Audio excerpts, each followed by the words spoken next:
this is a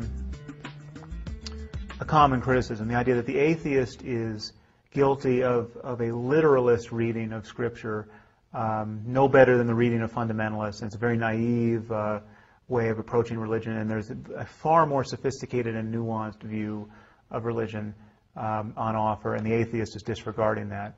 A few problems with this. First is, anyone making that argument is failing to acknowledge just how many people really do approach these texts literally or functionally. I mean, whether they're selective literalists or literal all the way down the line, there are certain passages in Scripture that just cannot be read figuratively, and people really do live by the lights of what is literally laid out in these books. So, the Quran says hate the infidel, and Muslims hate the infidel because the Quran spells it out ad nauseum.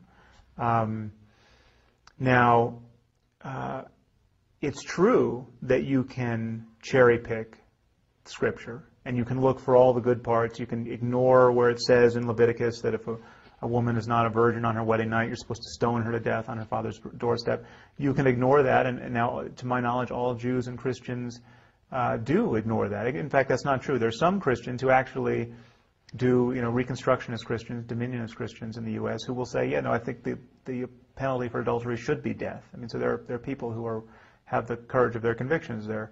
But most religious people ignore those passages, which really can only be read literally, and say that, they were only appropriate for the time, and they don't apply now. And likewise, Muslims try to have the same reading of passages that advocate holy war. They say, these were appropriate to those battles that Muhammad was fighting, but now we don't have to fight those battles. This is all a good thing, but we should recognize what's happening here. People are feeling pressure from a host of all too human concerns that have nothing in principle to do with God. I mean, secularism and human rights and democracy and scientific progress, these have made certain passages in Scripture untenable. Okay? So this is coming from outside religion. And religion is now making a great show of its sophistication in kind of grappling with these pressures.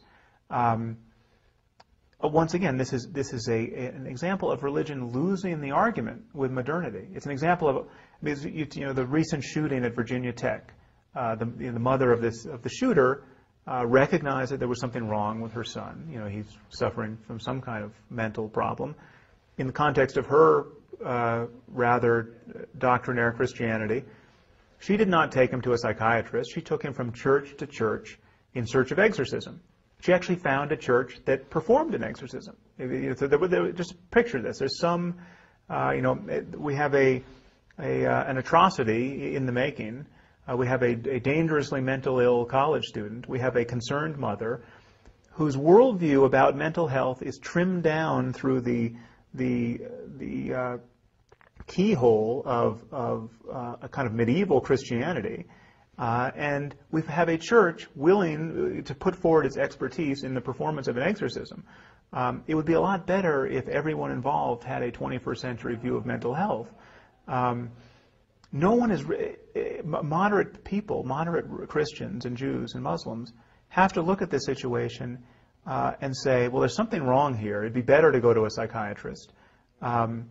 But the problem is you can't show what's wrong in terms of Scripture. You can't show what's wrong in terms of religion, because in terms of religion, the mother was right. I mean, there are demons, and Jesus cast them out.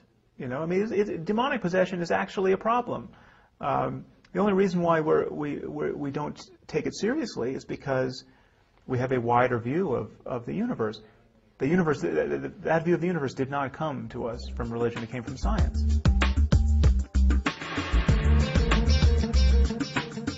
Let's just grant the possibility that there is a creator God who's omniscient, who occasionally authors books. And he's going to give us a book, the most useful book. He's a loving God. He's a compassionate God. And he's going to give us a guide to life. He's got a scribe. The scribe's going to write it down. What's going to be in that book? I mean, just think of how good a book would be if it were authored by an omniscient deity. I mean, there is not a single line in the Bible or the Quran that could not have been authored by a first century person. I mean, there's not one reference to anything.